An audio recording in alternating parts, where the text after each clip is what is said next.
Saudaraku sekalian, kali ini saya ingin menyampaikan renungan berjudul Pemimpin yang Melayani. Please subscribe, share, dan like renungan ini. Tuhan memberkati. Barang siapa ingin menjadi besar di antara kamu, hendaklah ia menjadi pelayanmu. Dan barang siapa ingin menjadi yang terkemuka di antara kamu, hendaklah ia menjadi hamba untuk semuanya. Markus 10 ayat 43 bagian B sampai 44. Pada umumnya manusia ingin menjadi besar dan terkemuka di dalam masyarakat dan lingkungannya. Mereka ingin menjadi pemimpin yang berkuasa. Saya teringat presiden pertama kita, Insinyur Soekarno, mengharuskan orang menyebut dirinya Paduka yang Mulia dan menggelari diri pemimpin besar revolusi. Ya, pada zaman itu orang senang dengan gelar-gelar feodalisme. Itulah sifat manusia yang ingin dipandang besar, terkemuka, ditinggikan, dan dipuja. Mengapa orang menginginkan hal itu? Ya, sebab banyak kesenangan dan kenikmatan yang bisa diraih ketika menjadi orang terkemuka atau penguasa. Dihormati, perintahnya ditaati, mendapat fasilitas terbaik, selalu dilayani, harta kekayaan dengan mudah diperolehnya, menjadi pusat perhatian dan segala keputusan penting ada di tangannya. Karena itu banyak manusia berjuang dengan bersusah payah, menghabiskan dana amat besar, menguras tenaga, pikiran dan waktu. Bahkan siap mengorbankan segalanya, termasuk kehormatan dan keselamatan diri, demi meraih hal itu. Kadang ada orang yang melakukannya dengan cara-cara kotor, licik, dan tidak bermoral. Ada yang pergi ke dukun, menyuap, melakukan politik uang, atau politik dagang sapi, main sikut sana, sikut sini, adu otot dan adu kekerasan. Tidak sedikit yang pindah agama demi memenuhi keinginannya itu. Namun apakah yang akhirnya mereka peroleh?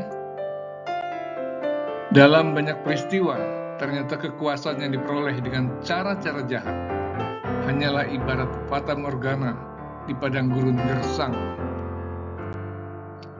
Disangkanya mengandung air berlimpah yang diharapkan memberi kesegaran dan kesejukan, ternyata semua itu hanya ilusi belaka.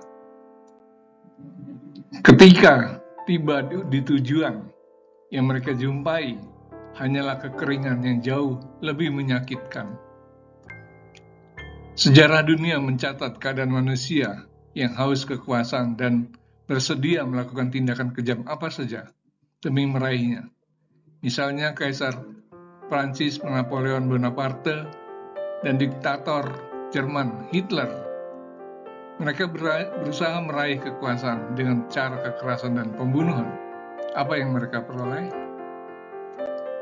Dalam sekejap, kekuasaan yang mereka raih dengan bersusah payah itu lenyap. Mereka mengakhiri hidupnya dalam penderitaan dan kepahitan. Napoleon mati di penjara dalam kesepian, sedangkan Hitler mati bunuh diri. Berbahagiakah mereka? Tidak, mereka hilang, lenyap dalam kenistaan. Yesus mengajarkan hikmat dan kebenaran mengenai kepemimpinan. Ajaran yang tidak hanya berlaku bagi kepemimpinan rohani, namun juga bagi kepemimpinan dunia. Bagi orang dunia, ajaran ini terasa aneh dan tidak logis. Mana mungkin menjadi besar diraih dengan menjadi pelayan? Tidak masuk akal jika mau menjadi terkemuka harus menjadi hamba. Bukankah pelayan itu adalah pekerjaan kecil yang diremehkan orang? Mustahil dengan menjadi hamba akan membuat seseorang menjadi terkemuka. Jika Tuhan tidak memberi hikmat pada kita, sulit memahami ajaran ini, karena ajaran ini bukan berasal dari hikmat manusia, namun dari hikmat Allah. Karena itu marilah kita merenungkannya dan memohon Roh Kudus menerangi hati kita agar kita bisa memahaminya.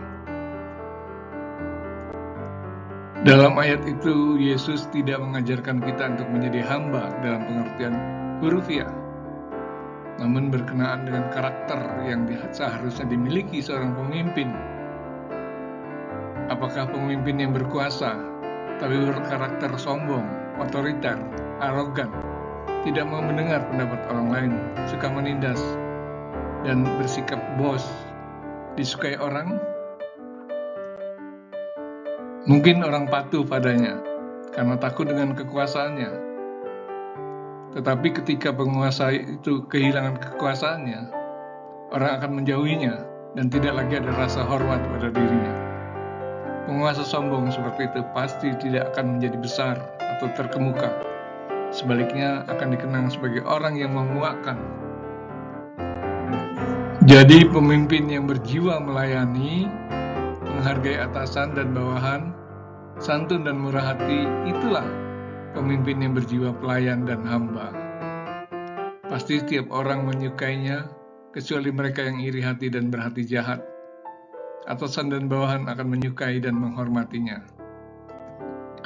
Ada banyak pemimpin arogan yang ditinggalkan anggotanya. Rumah tangga berantakan, suami istri bertengkar, anak sakit hati pada orang tua karena sikap otoriter kepala rumah tangga. Ada banyak jemaat gereja mundur karena sikap pemimpin gereja yang tidak lagi berjiwa melayani, namun hanya memikirkan kepentingan diri sendiri. Bagaimana karakter kepemimpinan Anda?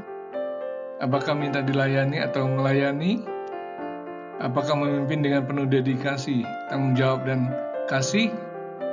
Ataukah memimpin hanya untuk meraih keuntungan demi kepentingan diri sendiri?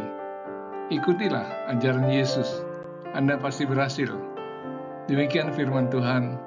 Amin.